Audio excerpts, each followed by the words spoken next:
السلام عليكم، عاملين ايه؟ يا رب كلكم تكونوا بألف خير. وحشتوني قوي، وحشتني الكاميرا جدا. عايزه اقول لكم انا بقالي تقريبا سنه من ساعه رمضان اللي فات، من وقت رمضان اللي فات فعلا انا ما بصورش، ما بقفش قدام الكاميرا خالص. خدت كده اجازه طويله طويله طويله. انما طبعا مش عارفه، الواحد لما بيتعود على حاجه برضه في دماغه بيحاول يرجع لها. بس في السنه دي الواحد حابب او حب انه يعمل حاجه جديدة، حب يعمل مشروع جديد. بدأت مشروعي وهقول لكم طبعا عليه دلوقتي. بس مش طبعا مش هننسى المطبخ، مش هننسى الأكل.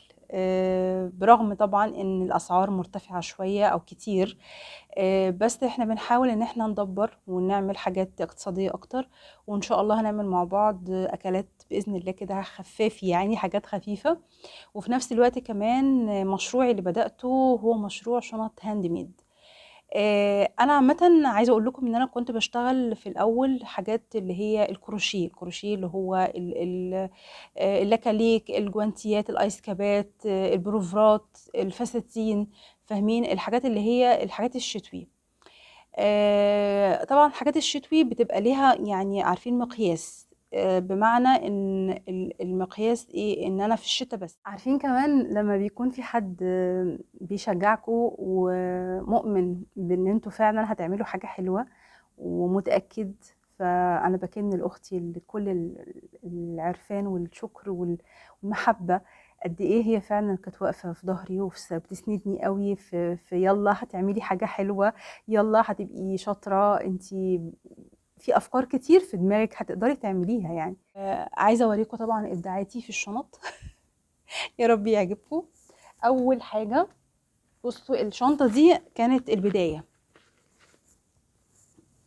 الشنطه دي كانت البدايه. بصوا قد ايه هي صغيره وكل حاجه، بس حلوه قوي. من الالوان اللي انا بحبها قوي. عارفين، عايزه اقول لكم الالوان اللي هي الترابيه او النوت اللي بيقولوا عليها في الميك اب.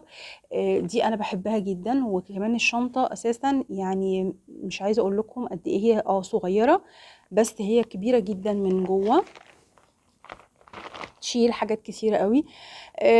موبايلات بقى، مكياجات، برفانات، ايا كان بقى اللي هنحط فيها، هي فعلا بتشيل قوي. بصوا بقى في شنطه كلاسيك، انا بصراحه برضو معتزه بيها قوي. وحباها قوي.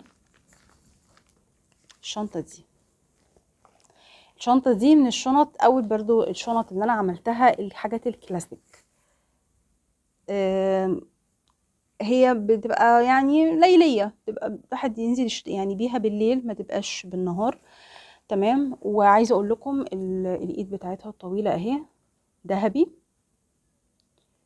وعايزة أقول لكم كنت بختار الحاجات دي بعناية. بمعنى ان انا كنت دايما انزل عايزه الحاجات اللي بشوفها في الفيديوهات اللي بره.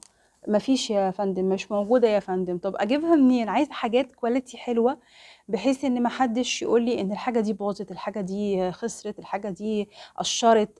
فكنت عايزه حاجات اللي هي الكواليتي اللي هو اللي يعيش، اللي يفضل معاكي، او اللي يعلم معاكي ان الشخص ده اشتغل حاجه حلوه وفضلت موجوده، ما باظتش ولا حصل لها حاجه.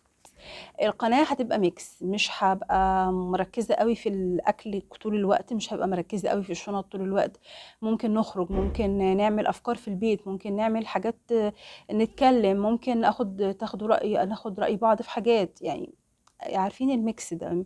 حابة إن القناة تبقى متنوعة مختلفة، وفي نفس الوقت مش عايزة تبقى حاجات روتينية. فيا رب أكون ضيفة خفيفة عليكم وتتقبلوني مرة تانية.